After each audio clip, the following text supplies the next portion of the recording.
Et bah du coup on voulait une façon un peu différente de présenter les jeux accessibles et comment on adapte les jeux, voire dans une sélection de jeux de l'Asdor sur plusieurs années, pour imaginer s'ils sont accessibles, pas accessibles, qu'est-ce qu'on nous on a fait pour les rendre accessibles, est-ce que c'est vraiment totalement injouable ou est-ce qu'il faut un voyant pour jouer avec ça. Donc on va lister tous ces jeux-là et on va les classer ensemble sur leurs différents emplacements. On commence par le premier ? On y va pour le premier. Le premier, c'est Andorre. Alors, qu'est-ce qu'on se pose comme question pour savoir s'il est accessible, adaptable pour des déficients visuels ? Déjà, moi, le premier truc que je vois, qui n'est pas une question, mais qui est un constat, c'est qu'il y a une tétrachier de matériel dans ce jeu. C'est un jeu extrêmement généreux dans ce qu'il propose, et il y a beaucoup de matos. Ouais. Dont un gigantesque plateau, donc je crois que ça démarre pas terrible. Les plateaux, c'est généralement pas ouf. Parce que si tu le vois pas, il y a plein d'infos sur le plateau. Ouais. C'est également compliqué. un jeu qui a énormément de texte. Ouais. Parce que c'est un jeu avec des grandes cartes dans lequel il y a beaucoup de texte, qui rajoute un truc pas terrible. Voilà. Donc moi je dirais totalement inaccessible même avec des adaptations. Totalement inaccessible, on peut rien en faire. On pourrait dire qu'un coop, ça serait assez facile à jouer avec un voyant en lui détaillant tout, mais là il y a vraiment beaucoup trop d'infos à détailler. Ouais, j'imagine l'enfer de dire. Alors attention, il y a un Scrag en case B8, mais la B8 elle n'est pas adjacente à la B7 parce qu'il y a un espèce de petit tourniquet. Je t'ai expliqué la case, ça fait une demi-heure. Voilà. Néanmoins, attention, on le redit parce qu'on va le dire beaucoup, mais Andorre est un excellent jeu malgré tout.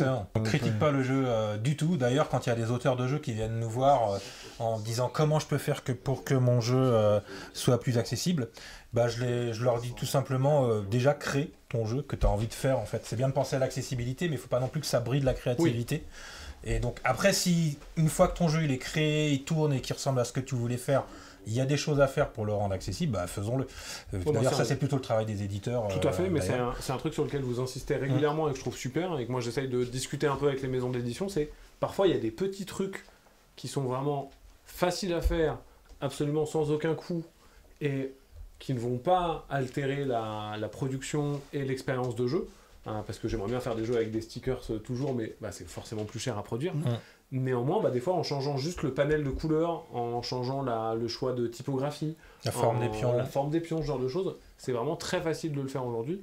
On le voit entre autres parce que j'ai l'impression qu'il y a une vraie prise de conscience sur le daltonisme d'une manière générale. Ouais. Et maintenant, c'est rare de voir un jeu où les pions ils sont tous avec la même forme, rouge, vert, jaune, bleu, et qui rendent le truc complètement injouable. Donc on avance un peu. C'est un critère qui m'énerve assez facilement sur un jeu où il y a des pièces de 1, de 5 et de 3. C'est assez facile de faire des pièces de taille différentes. Ouais.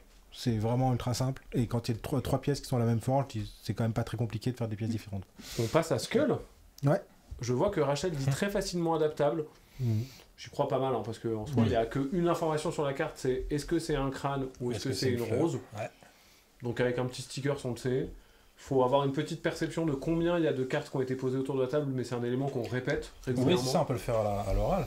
Puis tu dis on va rajouter un sticker, donc là on est dans l'adaptable, mais dans l'éditable, il suffisait par exemple d'avoir un léger petit renfoncement sur les crânes par rapport aux fleurs. C'est vrai. Parce qu'en soi, s'il y a des gens voyants qui jouent entre eux, ils vont être contents d'avoir... parce que les fleurs sont toutes différentes et les crânes aussi pour chaque set de joueurs. Donc évidemment, dans ces cas-là, la personne qui voit va distribuer les bonnes cartes aux bonnes personnes. Mais des non-voyants qui jouent, s'ils ont besoin d'avoir 4 fleurs et un crâne, ils s'en foutent de savoir s'ils ont le même set. Donc en fait, tout ce qu'il suffit de faire, c'est qu'on distingue les crânes dans chaque set.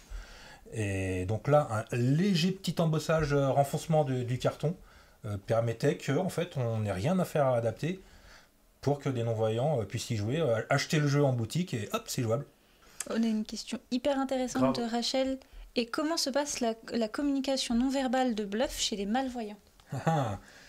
Déjà, le côté poker face, c'est un peu compliqué à déceler chez les gens qui sont en face. Non mais on rigole, mais c'est vrai. Hein.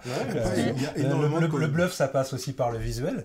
Donc non, ça se passe beaucoup par le bagou. Souvent, moi, j'ai tendance à beaucoup trop parler. On me dit, tu parles trop, ça se voit que c'est toi le loup-garou. Donc voilà. En fait, il y a beaucoup de prise d'information, de dire toi il t'en reste combien des fleurs, combien de cartes en main, machin, etc. Parce qu'on peut pas le regarder dans les mains des autres, donc on prend les infos et on s'en sert pour bluffer. Moi j'ai déjà vu des déficients visuels qui se servaient des adaptations d'un jeu pour bluffer. En disant c'est quoi déjà quand on a un petit renfoncement sur la carte, déjà ça veut dire que quoi? D'accord. C'est parfait. Donc on se sert des atouts qu'on a. Jouable, les coûts d'adaptation raisonnables. Ouais. Ensuite, on a Concept. Concept, un jeu de devinettes à partir d'images. Et, avec à chaque fois on a ce plateau qui est composé de centaines de pictos et sur lequel on va créer des concepts et des sous-concepts. Ce qu'on cherche, c'est concept principal, un animal. Cet animal, il est jaune et noir et volant. Vous me répondez très certainement. Un zèbre. Un zèbre, tout à fait, un zèbre volant. Une abeille, bien sûr. Ah, c'était ça. Tu dis jaune et noir, ça veut dire que du coup, un non-voyant qui n'a jamais vu les couleurs, est-ce qu'il sait qu'une abeille est jaune et noire?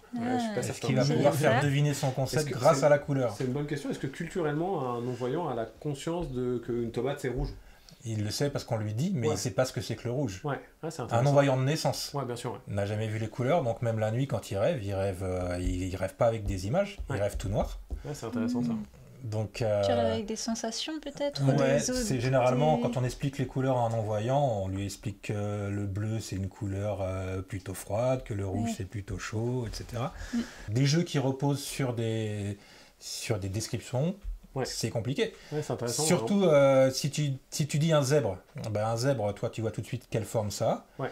Mais un zèbre, si en vrai en tant que non-voyant, on va te dire c'est une sorte de cheval. C'est aussi pour ça qu'on a du mal à adapter les jeux pour enfants, pour les tout petits, c'est qu'ils n'ont pas encore appris plein de choses dans leur vie. Et donc on ne peut pas associer des formes géométriques ou des choses comme ça à une image, parce que déjà ils ne savent pas à quoi ressemble un zèbre tant qu'ils n'ont pas touché une figurine ou une peluche ou quelque chose comme ça pour savoir la forme que ça a, quoi. Et en même temps c'est intéressant de se dire que très vite je pense que je suis en train de jouer à un concept autour d'une table où je suis le seul voyant par exemple. Peut-être que pour deviner un chat je ne vais pas dire que c'est tigré ou orange, mais je vais dire que c'est doux et que ça ronronne. Tu peux adapter ton discours. Ce qui est intéressant en termes de... Si tu parles pour dire, là j'ai mis animal, j'ai mis jaune, j'ai mis noir, tu influences énormément, parce que le jaune tu peux vouloir dire doré. Oui, on perd un peu de subtilité, c'est Le sûr. fait que ce soit un animal, le fait qu'on met quelque chose de grand alors que c'était plutôt haut. Grand ou haut, c'est pas la même chose. Enfin, c'est vrai que le concept joue beaucoup sur cette ambiguïté permanente. Là, Donc je mettrais très difficilement jouable, je crois. On n'a même pas essayé de l'adapter. On n'a même pas essayé. On a ensuite Colt Express. Il y a beaucoup de choses. Il y a quelque chose qui est un vrai plus éditorial pour les voyants, c'est qu'il y a un train en 3D qui permet d'avoir une scénographie qui est très importante, mais qui ne doit pas être très pratique, parce qu'il n'est pas très pratique déjà, moi, avec mes gros doigts, quand je dois frapper des choses. J'ai l'impression que l'adaptation, elle demande beaucoup de boulot, parce que les cartes sont aussi... Il n'y en a pas beaucoup de différentes, mais elles sont un peu complexes, il y a pas mal d'actions, il y a des petits pions. Eh bien... Oh, la surprise est là, peut-être. Nous avons une version de Colt Express adaptée à la ludothèque. Oh là là. Félicitations, on s'est fait piéger. Mais il irait bien quand même dans le très difficilement jouable. Oui, il est quand même dans le... Non, pas jouable, je dirais pas très difficilement jouable. Il y a une adaptation qui coûte cher, moi je mettrais plutôt. Oui. L'adaptation qui coûte très cher, c'est ça. Jouable, mais le coût d'adaptation est élevé. Est-ce que vous avez enlevé le train en 3D pour jouer à plat? Oui. Enfin, oui. En fait, oui, je veux dire non. Il y a un voyant qui va gérer le tir en 3D, et en fait, les non-voyants, ils ont une représentation du train devant eux. À plat. Bouge à plat. Avec grosse adaptation. L'étage du haut, l'étage du bas, un petit aimant dans chacun des wagons, des pions pour représenter chacun des personnages.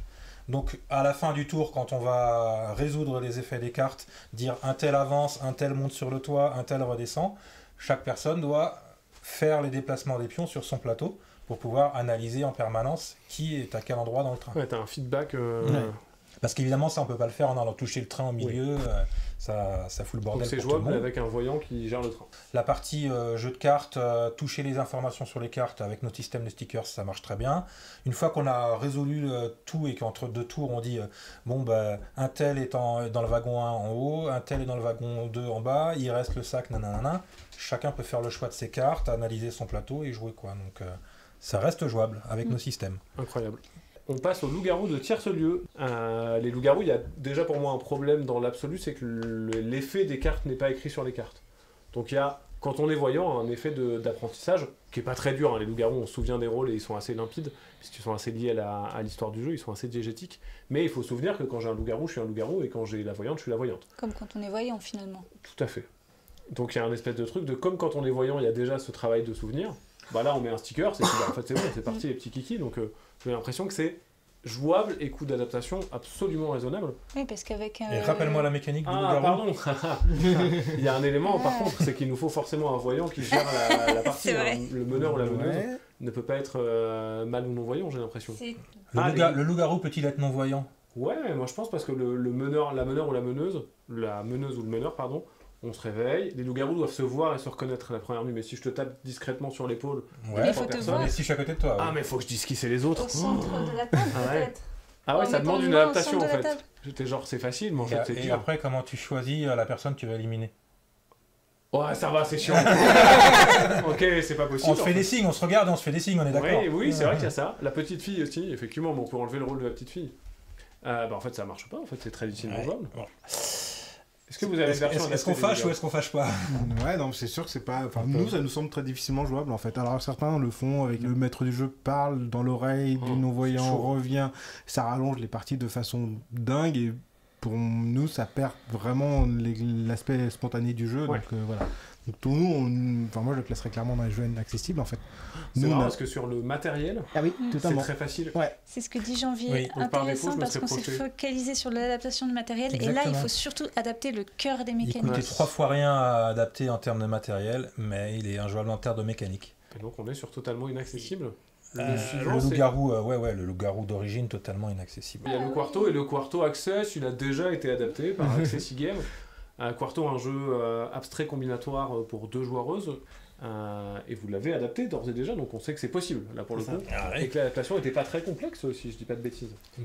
Bon, on a fait quelques modifications quand même, c'est pour ça qu'on vous l'avait mis. Certaines sont très subtiles, mais ont leur importance. Bon, la première, la plus évidente. Il n'y a plus de noir-blanc, tout est passé au blanc et on a mis des rayures ou pas de rayures sur les pièces. Ça c'est toujours un critère, mais il est tactile et il n'est pas visuel. Et les petits aimants. Et les petits aimants, Les petits aimants qui fait qu'on peut toucher le plateau et placer son pion sans tout renverser. Et le dernier élément, le plus subtil. On a tourné le plateau de 45 degrés. Parce qu'en fait, le carré était dans un losange, enfin un losange était dans le carré, et maintenant c'est les carrés dans un carré, ce qui fait que les pièces sont plus alignées par rapport au bord. Il y a moins fun en termes de design, c'est logique. Mais au moins la verticale, horizontale et diagonale sont plus claires pour quelqu'un qui doit se représenter le plateau à l'aveugle en fait. Parce que des fois, tu vois là, c'est pour le coup un choix esthétique qui rend le jeu moins accessible, alors que juste tourner de 45 degrés, c'est plus accessible. Donc il irait sur jouable les deux tout en haut du coup. Oui, les deux tout en haut. C'est parti. On arrive à Sherlock Holmes Détective Conseil. On va devoir battre Sherlock Holmes dans une enquête. Dans l'absolu. Comme c'est un jeu où on lit beaucoup de choses, moi je peux faire le lecteur pour tout le monde. Donc le niveau lecture est pas forcément discriminant, je pense. Parce que même j'ai fait des parties où il y a quelqu'un qui décide de tout lire, puis on est posé dans un petit plaid avec un truc, c'est vraiment un excellent jeu. On est posé dans un canapé. C'est ça. C'est le jeu avec le verre dans la main et ça va durer longtemps, mais on va être bien. Par contre, il faut forcément un voyant parce qu'il faut lire les textes, mais il faut aussi analyser la carte et il faut aussi lire l'annuaire. On nous dit aussi le niveau de lecture pose pas de problème vu que le braille existe. On a parlé un peu de ça, on peut en reparler si vous voulez remettre un petit mot sur le braille avec les stats. Remettre la stat, c'est vrai qu'on associe déficience visuelle et braille au niveau de la lecture. La plupart des gens qui apprennent le braille, c'est parce qu'ils sont aveugles très tôt et qu'ils vont à l'école et qu'ils apprennent ils prennent leur cours en braille en fait. Et donc sur 1,7 million de personnes empêchés de lire, on va dire, donc ça peut être des malvoyants profonds comme moi ou des non-voyants complets. Sur 1,7 million en France, il y a 100 000 aveugles et il y a 20 000 personnes qui lisent le braille. Donc sur ces 20 000, combien de personnes vont jouer à Détective Conseil? Est-ce que ça vaut le coup de mettre beaucoup d'argent pour en faire une version en braille? En plus, il faut se rendre compte que le braille, ça prend pas la place d'un texte normal. Un Sherlock Holmes Détective Conseil en braille, je pense qu'on ça prend beaucoup de place sur la table. Là. Comme c'est en relief, ça prend encore plus d'épaisseur. On peut pas écrire du braille en petit parce que le braille c'est normé, il y a une taille. En fait, on doit sentir la lettre sous le doigt. Chaque lettre doit être pile poil sous le doigt. Donc je dirais jouable avec des voyants. Je vous confirme que j'ai déjà fait plusieurs enquêtes. Ma femme a beaucoup lu, mais en effet, je participe à la réflexion. Vous l'avez vu tout à l'heure, si vous étiez là quand on a joué à Château Aventure. Aucun problème pour que tu joues, effectivement. Le prochain, c'est Azul. On peut apprécier le fait que la couleur n'est pas le seul discriminant sur cette suite, qui ont des petits motifs. Donc, moi, en tant que daltonien, j'ai jamais eu de soucis sur ce jeu. Un daltonien ou une daltonienne n'aurait pas de problème. Par contre, il y en a des choses à regarder, quoi. C'est-à-dire qu'il faut... Les tuiles sont mises sur des petites coupelles qui sont au centre, qui changent à chaque tour. Ensuite, on les place sur notre plateau individuel. Leur agencement est important, on marque des points, il y a une petite piste de score individuelle. C'est chaud, je crois. Pour moi, ce serait possible si tu fais une double punch pour que caler bien, pour que tes tuiles bougent pas. Il y a une version qui existait dans l'extension, quand on achète l'extension avec des caches en plastique que tu peux rajouter par-dessus, qui permet de mettre les pions dedans. Ouais. Mais c'est plus moi ce qui me ferait peur, le côté de... On décrit la situation de jeu où un malvoyant, une malvoyante la touche pour la connaître. C'est à toi, Erwin, de jouer. Ouais. Tu prends des tuiles, tu en enlèves, on en remet, il faut redécrire la situation de jeu. Ouais. Puis c'est à Ben, puis c'est à Xavier, puis c'est de nouveau à moi, ça a évolué de ouf. Je crois que c'est dur.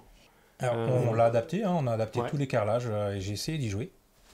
Et c'est exactement ce que vous avez dit. Ouais. C'est exactement ce que vous avez dit. Et il y a une donnée supplémentaire qui est un peu la même que dans King Domino ou des choses comme ça, où on va devoir faire un choix qui est pour notre plateau, mais aussi pour bloquer les autres. Parce que là, en fait, dans Azul, on choisit pas que pour son plateau, on essaie de prendre le truc qui va empêcher l'autre de scorer. Ça veut dire qu'il faut aussi avoir une vision globale sur ce que les autres ont déjà posé dans leur plateau. Et contrairement, on a eu l'occasion de jouer à Draftosaurus, qui n'a pas gagné l'As d'or, et on a perdu on l'a pas mis ensemble plusieurs fois, en même temps on n'a pas gagné. Et Draftosaurus a un peu ce côté-là, il faut connaître un peu ce qui se passe sur le plateau des autres, mais c'est assez facile de dire, parce que... ok, pardon, combien vous avez de Triceratops? C'est quoi que tu collectionnes le plus? J'en ai 5, moi j'en ai 0, ok, je peux le prendre parce que ça va m'intéresser pour ça, donc c'est... Là, effectivement, regarder tout ce qui se passe à Azul et... par extension, percevoir et retenir tout ce qui se passe à Azul, ça me paraît compliqué.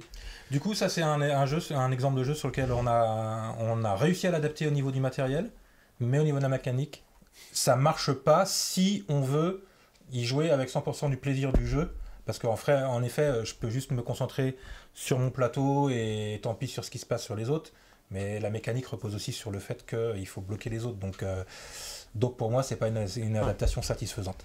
Donc très difficilement jouable.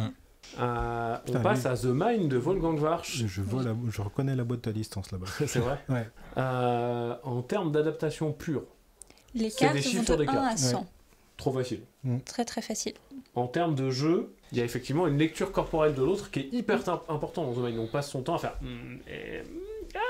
toi tu lis sur c'est pas dans l'attitude des autres. Ça dépend vraiment des parties. T'as soit de la lecture corporelle. Je peux te dire, tu restes impassible et t'as des gens qui comptent. Juste en jouant sur le timing. C'est vrai, ce qui nous dit que ça doit marcher.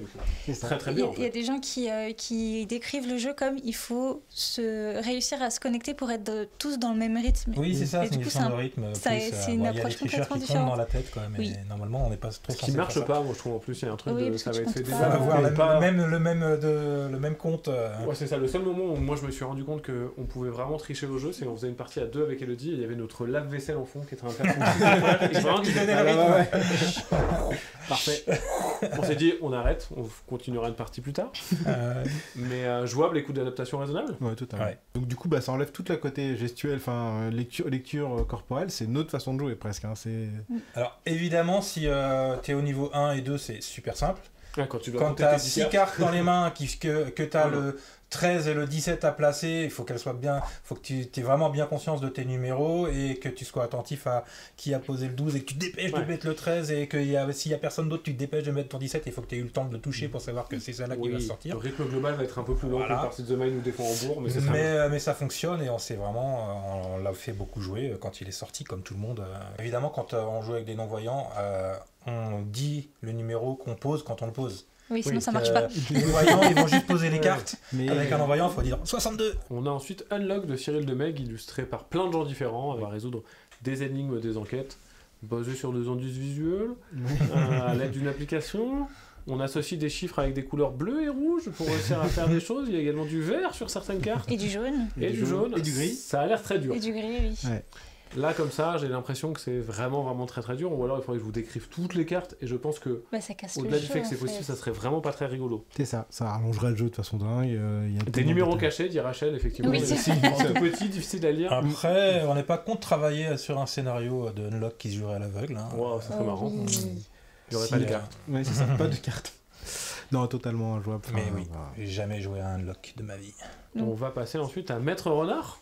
Dans l'absolu, j'ai l'impression que si on dit auteur de jeu, fais un jeu pour les personnes mal ou non-voyantes, c'est ce qu'on fait. C'est ça. Parlez-vous, vas-y, on tripote des trucs, on touche et c'est parti, quoi. Est-ce que, dans l'absolu, c'est un jeu qui fonctionne? J'ai l'impression que oui. Il y a juste les petites cartes à adapter pour qu'on sache qu'on doit chercher. Et au-delà de ça, c'est un peu tout. Est-ce que c'est rigolo? Moi, je sais qu'on avait une discussion qui était intéressante ensemble quand vous nous aviez proposé de travailler avec la team Kaidama sur des jeux. Vous étiez un peu genre, bon, en fait, jouer à l'aveugle, nous, ça nous fait pas forcément marrer parce qu'il y a un côté de c'est un peu notre vie. Donc, c'est pas forcément le genre des jeux de reconnaissance tactile, en fait. Où la mécanique, c'est reconnaître ce qu'on a sous les doigts. C'est notre quotidien quand on cherche nos clés. Ah non, ça c'est mon slip. Ah, ça c'est mes clés. Ah, c'est... Donc, en fait. C'est mes clés, mon slip, ça. Oh merde, c'est mon slip, parce que j'ai mis mes clés. Donc en soi, c'est vrai que la mécanique du jeu à l'aveugle est une mécanique à part entière. Ouais. Et nous, ce qu'on trouvait intéressant dans la démarche d'accessible du jeu, c'est pas justement chercher que des jeux avec la mécanique du jeu à l'aveugle. On veut adapter d'autres mécaniques pour les rendre accessibles.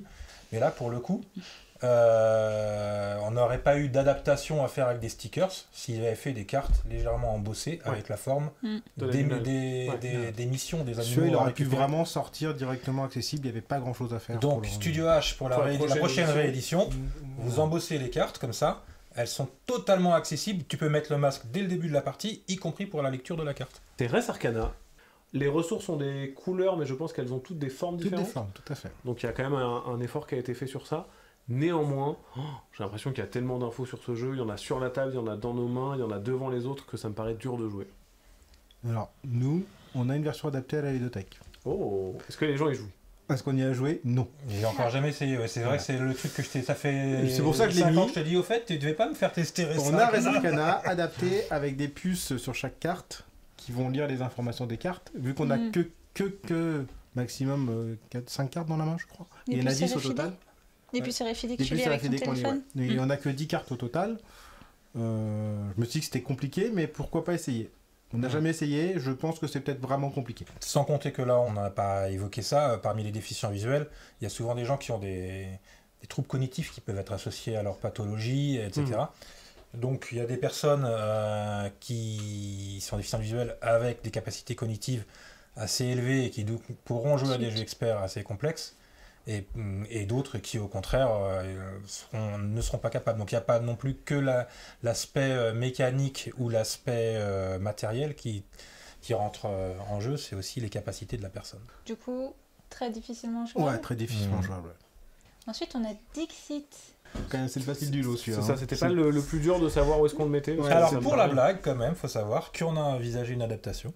Okay. Qu'on n'a jamais mis en place. On l'a jamais fait, mais ça ne veut pas dire qu'un jour on le fera pas. Il y a dans le 12e arrondissement où il y a notre asso, du coup, une association qui s'appelle les souffleurs d'images, qui sont des personnes qui accompagnent les non-voyants dans les musées et qui décrivent les œuvres d'art. Du coup, leur mission, c'est de décrire l'œuvre à la personne sans interpréter, sans y mettre de sentiments. Et décrire de manière purement brute ce qu'elle a devant les yeux. Dur. Et à la personne non-voyante, du coup, de se charger d'une émotion par rapport à ce qu'on lui décrit.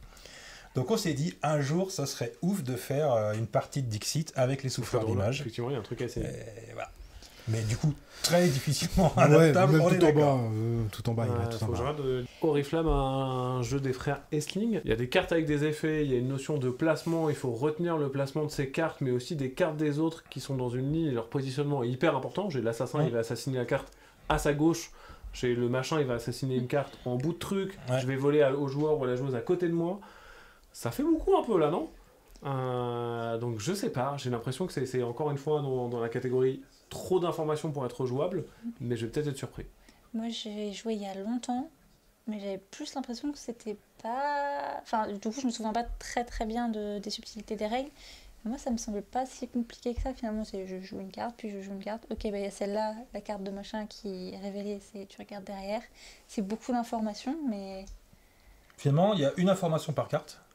C'est l'effet du personnage. Donc là, on peut mettre un sticker pour dire quel est ce personnage. Évidemment, pour dire la distribution au début de la partie, c'est bien de distinguer les cartes entre elles, parce que chacun ait un set identique. Pas dur, donc, on peut mettre des perforations, on peut mettre des stickers, on peut couper des coins des cartes, on peut faire...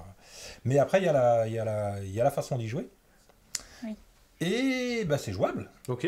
Mais comment qu'on a fait? Parce que du coup, c'est vrai que c'est super chiant si on va toucher au centre de la table pour distinguer les couleurs, etc. Qui est à côté de mon roi, qui est à côté de mon archer, etc. Qui est au bout. Et là, pour le coup, on n'a rien changé à la mécanique. On n'a rien changé au matériel, mis à part qu'on a un peu adapté le jeu. Plutôt dans la manière de poser les cartes. Ok. En fait, bon, ça marche très bien à 3 joueurs. Au-delà, ça complexifie un peu le truc. Mais si je fais une ligne complète de cartes, les cartes, pour moi, elles sont toutes côte à côte. Ouais. Mais si moi, on dit que quand je pose, je décale un peu vers le haut, que toi, quand tu poses, tu mets au milieu, et que Erwin, quand elle pose, elle met un peu vers le bas. Oui, il y a une quinconce qui se crée, je me souviens de quelle carte. Et du coup, on peut plus facilement savoir la carte de qui est à côté de nous. Clever. Donc des fois, on trouve un peu des idées comme ça, soit en rajoutant un plateau, soit en conseillant les gens sur la manière de porter les cartes. Donc jouable et coût d'adaptation Tout à fait. raisonnable. Ouais. Ce qui serait intéressant, ce serait de faire des fiches d'adaptation pour les jeux qui le peuvent, pour qu'on puisse adapter nous-mêmes les jeux avec des éléments facilement trouvables, stickers, C'est vrai élastiques, que ça serait intéressant, c'est tellement intéressant que ça existe. Il y en a 450, je pense, sur notre site. Il faut être adhérent à l'association et vous avez accès à tous nos fiches d'adaptation qu'on propose, avec comment on fait, comment on les modifie. Elles sont mises à jour régulièrement parce que des fois, on trouve de nouvelles méthodes d'adaptation, on rajoute des choses, on modifie des choses. Elles sont tout le temps mises à jour. Donc il y a toutes nos fiches d'adaptation. Il y en a une en exemple et après. L'idée, c'est que n'importe qui, un particulier, mais aussi surtout, on a surtout fait ça pour les barrageux et les ludothèques, qui pourraient avoir envie d'avoir cette démarche d'accessibilité, ne pas avoir à racheter l'ensemble du jeu adapté. Vous avez déjà le jeu, vous adhérez à Accessi Jeux pour 1 an, vous téléchargez toutes les fiches d'adaptation et après vous n'avez plus qu'à commander le matériel pour adapter vos jeux et vous suivez les tutos qui sont des tutos en PDF. Voilà. On a The Crew. Il y a Restu qui dit The Crew, ça semble pas si difficile du moment qu'on rend les cartes lisibles avec des stickers par exemple. Je suis assez d'accord. Je rejoins ça. Il y a un peu les cartes mission, il y en a beaucoup et elles ont plein de conditions, mais ça se fait, je crois. Si on voulait pousser l'autonomie jusqu'à ce que des non-voyants puissent y jouer, on met des puces NFC qui ramènent du texte sur un smartphone qui est lu par une synthèse vocale. Et à partir de là, ça fonctionne, mais c'est vrai que 9 fois sur 10, c'est assez rare en fait qu'on fasse jouer que des non-voyants entre non-voyants, donc il y a toujours quelqu'un qui est là donc pour pour dire l'instant, on n'a pas adapté jusqu'au bout, mais c'est faisable. Polaroid nous dit il faut quand même une mémoire incroyable pour ce jeu proche du tarot. C'est vrai, mais même quand on est voyant, parce qu'on peut pas consulter la défaut. C'est la même chose pour tout le monde là. The Crew me fait penser à The Mind, il faut que les joueurs annoncent qu'ils posent. Oui, bien sûr. En fait, nous, quand il y a des non-voyants à la table, systématiquement, on dit quelle carte on pose, quoi. Sinon, Ce qui est sympa, moi j'aime bien d'ailleurs, quand on anime un peu les jeux, c'est plus rigolo quand on annonce les cartes à The Mind que quand on les pose juste un peu comme ça. Donc ça va être chouette. Il y a une question aussi qui rejoint ce qu'on disait juste avant. Pour les ludothèques ou assos qui utilisent MyLudo, vous pouvez assez facilement savoir si les jeux sont adaptables. Il existe un tag pour l'indiquer et c'est Accessi Jeux qui s'occupe de l'ajouter au jeu. Tout à fait, il y a un table accessible et un table adapté. On embrasse l'équipe de MyLudo. Yes, carrément. Incroyable sur ça. Juste pour distinguer accessible et adapté, nous on va recenser tous les jeux qu'on adapte, justement ceux dont on parle, là où on adapte avec des stickers. Accessible, c'est par exemple un jeu comme Puerto Rico qui n'est pas dans la liste, et qui est pourtant un jeu expert, mais qui est totalement ouvert, où il n'y a aucune info secrète. Et dans l'absolu, un non-voyant, on va dire que c'est un jeu accessible, et s'il y a évidemment des personnes qui sont à côté de lui pour lui décrire le jeu, mais il n'y a pas besoin d'adaptation. Sherlock Holmes Détective Conseil est accessible. Voilà. Le prochain jeu va aller assez vite, puisque c'est Micro Macro. Excellent jeu d'enquête là encore qui repose 100% sur le visuel. Indice, dans la boîte, il y a une loupe. Voilà, ça me paraît absolument totalement inaccessible avec des adaptations. Moi, je pense que c'est facile avec des petits stickers. Attends, si le dessin est en braille. Non, en GN, en vrai, dans les rues, ils l'ont fait à Cannes une année, avec une vraie enquête dans les rues, et avec quelqu'un qui te décrit les rues, pourquoi pas, hein, mais... Je pense que ça me paraît totalement mets-le tout en bas. Ou alors chaque trait est en relief, mais c'est dur à lire. On a un jeu pour enfants qui s'appelle La course des Gigamon. La chasse, pardon, Gigamon. Trop facile à adapter. Ouais. On a des grandes silhouettes à attraper avec nos petites mains. On a des petites silhouettes qui n'ont pas la même taille à attraper avec nos petites mains. Il faut leur mettre des stickers pour qu'on reconnaisse leur nature, puisqu'on attrape ces Gigamon qui sont d'eau, de feu, de vent, etc. Un petit truc sur les tuiles pour que quand on les retourne, on puisse les reconnaître, mais pas avant de les retourner. J'ai l'impression que c'est jouable et coût d'adaptation raisonnable. Ouais. Encore une fois, petit twist non pas de mise en place, mais de manière de jouer. Évidemment que si moi je vais retourner le memory et que je vais y aller de façon tactile, je vais annoncer à tout le monde quelle est la case que j'ai retournée, parce qu'un memory, on a besoin de savoir, de mémoriser aussi les tuiles que les autres ont retournées. C'est un carré de 4x4 ou 3x3 Je sais plus, 3 ou 4, ouais, mais... Donc ça c'est facile, voilà, il n'y a pas tout beaucoup ce qui de est questions jeu à base de memory, on dit quand vous retournez une tuile, dites bien aux gens, en A1 c'était le symbole rond, ou en B2 c'était le symbole carré, de manière à se faire une grille, mémoriser la grille dans la tête, quoi. Derrière, on a un as d'or récent, puisque c'est Acropolis. Il y a de la gestion de l'espace, qui me paraît un petit peu dur, mais en même temps, tout est touchable, puisqu'on peut empiler et les informations sont en permanence visibles. C'est-à-dire qu'il n'y a rien de caché dans Acropolis. On révèle les tuiles, on sait à quoi elles ressemblent, ensuite on les gère. Là encore, mais j'ai l'impression que c'est mon piège habituel, puisque quand je vais me dire, Acropolis, il y a tellement de trucs à gérer, il y a une rivière de 5 tuiles, il faut que je sache que là, c'est militaire, enfin forteresse jardin, là, c'est fontaine truc. Ça me paraît faire beaucoup de choses. Effectivement, Yann de Mailludo dit, là encore, il faut un peu voir les plateaux des adversaires, ce qui n'est pas facile non plus. J'aurais tendance à le classer exactement comme Azul, en fait, très difficilement jouable.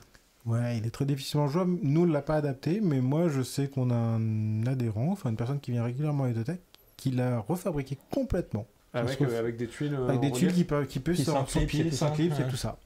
Ça a dû coûter une petite fortune à refaire. Quand tu vas aller toucher pour analyser un endroit, si tu dépiles... Donc il est jouable comme ça, mais très difficilement jouable, je pense. Moi, je ne l'ai jamais essayé, puisque Benoît n'a pas voulu me l'adapter. Mais le prochain jeu, c'est donc Challengers. Plein de cartes, avec du texte, de l'info. Il faut se déplacer autour de la table pour aller affronter son adversaire. Il faut gérer des petits pions à la con, qu'il faut déplacer quand on se déplace. Toutes les cartes ou presque sont uniques, en tout cas il y a une myriade d'effets démentiels. Voilà, t'as tout expliqué. Moi je pense que c'est adaptable, mais juste dans la pratique, si tu mets une puce sur chaque carte et que c'est un truc où tu es censé aller vite, ça tue l'expérience de jeu. De 2h30, c'est ça. Pas ouf. C'est ça, voilà. Mécaniquement, enfin au niveau du matériel, on pourrait transmettre les infos.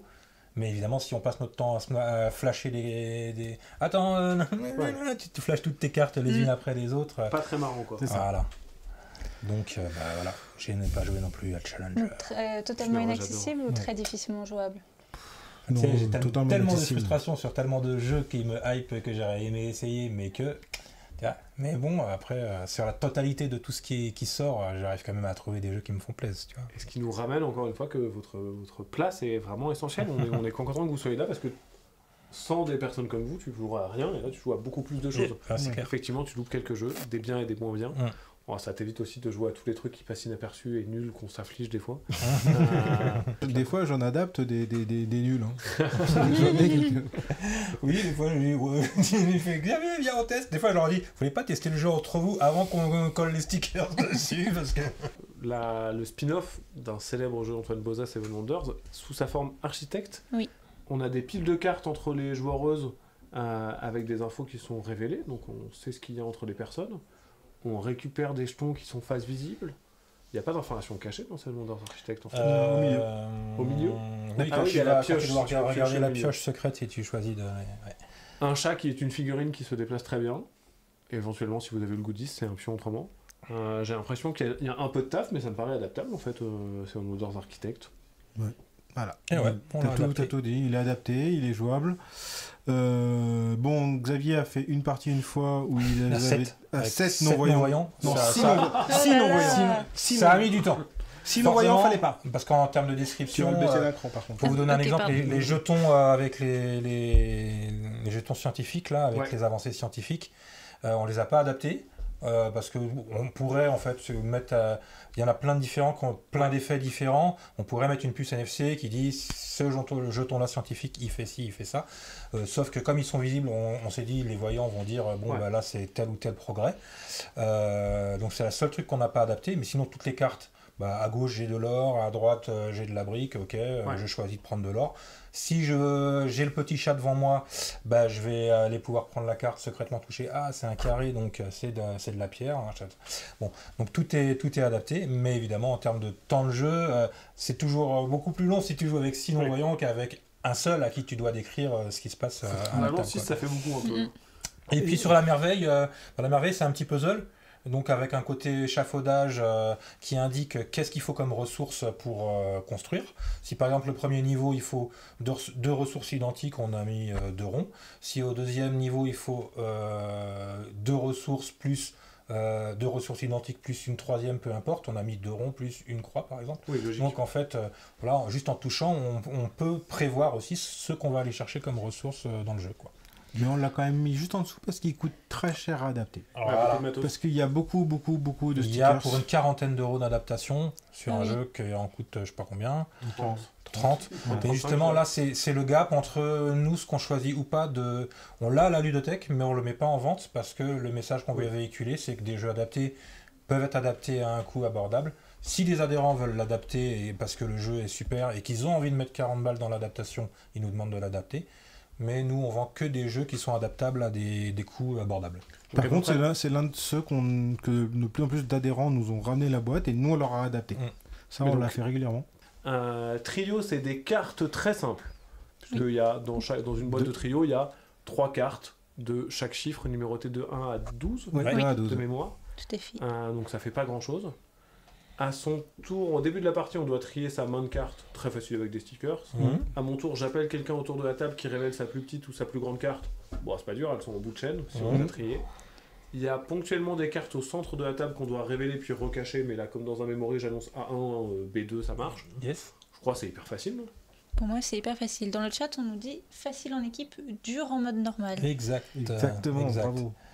En équipe, l'intégralité des cartes est distribuée entre les joueurs, donc il n'y a pas de cartes au centre. Donc évidemment, c'est plus simple, même s'il y a le côté des cartes qui voyagent. Quand quelqu'un fait un trio, on peut échanger des cartes et tout, mais ça, c'est pareil pour tout le monde. On perd un peu le fil de savoir est-ce qu'ils se sont échangé une carte qu'on a déjà vue ou pas. Par contre, quand on joue en effet en 1 contre 1, enfin 1 contre tous, il y a des cartes au centre qui peuvent être un peu difficiles à mémoriser. Et c'est ce que je vous expliquais tout à l'heure par rapport à je ne sais plus quel jeu. Ou par rapport à Oriflamme où je disais on les dispose différemment. Là, s'il y a 9 cartes au centre, on va en mettre 2 devant chaque personne. Et ça sera plus facile de se souvenir que devant Théo, il y a un 2 et un 12, que de mémoriser que le 12, c'est la 4e carte en partant de la gauche. Quoi. Donc en fait, on redistribue les cartes devant les joueurs. C'est pas leurs cartes, mais elles sont devant eux. Et du coup, c'est plus facile de se c'est marrant, c'est une petite adaptation mais qui change beaucoup de choses. C'est intéressant. Oui, on y joue souvent. Donc on mettrait dans jouable les coûts d'adaptation raisonnables. Totalement, oui. Est-ce que les typos sont lisibles ? Est-ce que les choix des couleurs sont bien ? Oui, il est très contrasté. Le blanc sur les couleurs était bien contrasté. De toute façon, on connaît bien Cocktail Game, donc régulièrement au cours de leur process, ils nous questionnent, ils nous posent des questions dessus, donc on suit un peu ce qu'ils font. Et Cocktail fait partie des éditeurs aussi qui ont soumis des jeux au label Colorblind Friendly, qui a été créé par Repoprod, puis cédé à l'Union des éditeurs de jeux, pour lequel nous on fait des commissions pour passer les jeux au crible et ils sont aussi moteurs là-dessus. Il faut essayer d'entraîner un peu les autres éditeurs à faire l'effort de... Sur un de leurs jeux, Cocktail, ils avaient passé le label, mais nous on fait passer le label, mais derrière on donne... Certains passent le label, ne passent pas le label, certains l'ont, mais on fait des remarques. Et on avait fait des remarques sur une partie de la règle qui était un petit peu pas assez contrastée, un petit peu juste. Un passage de règle simplement, et du coup ils l'ont corrigé sur la réédition. Là. Super, merci pour ça, Cocktail, on vous embrasse. Yes. Takenoko, là encore il y a des il y a tellement de choses. Il y a des bambous de couleurs différentes.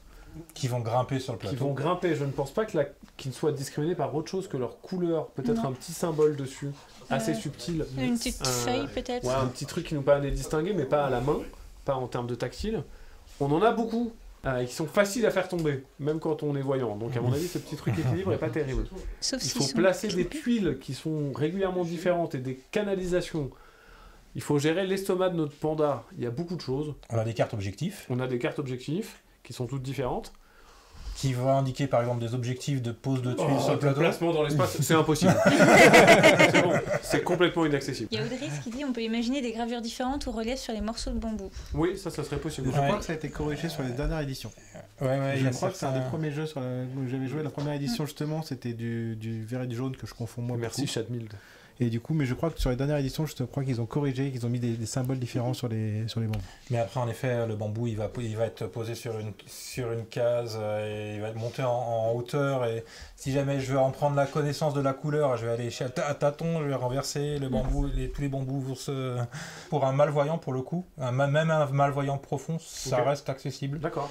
Parce que les couleurs, les formes, les tuiles vont s'ajouter progressivement sur le plateau. Donc en fait, les objectifs tuiles, on perçoit sur la table la forme du plateau. Voilà, il n'y a pas de rapidité à jouer, etc. Donc pour des malvoyants, même malvoyants profonds, ça reste jouable. Mais après, où est-ce qu'on met le curseur de malvoyant profond Il y a dans Grid qui dit aussi, au minimum, rien que les bambous qu'on pourrait aimanter et qu'on pourrait strier, ça serait cher.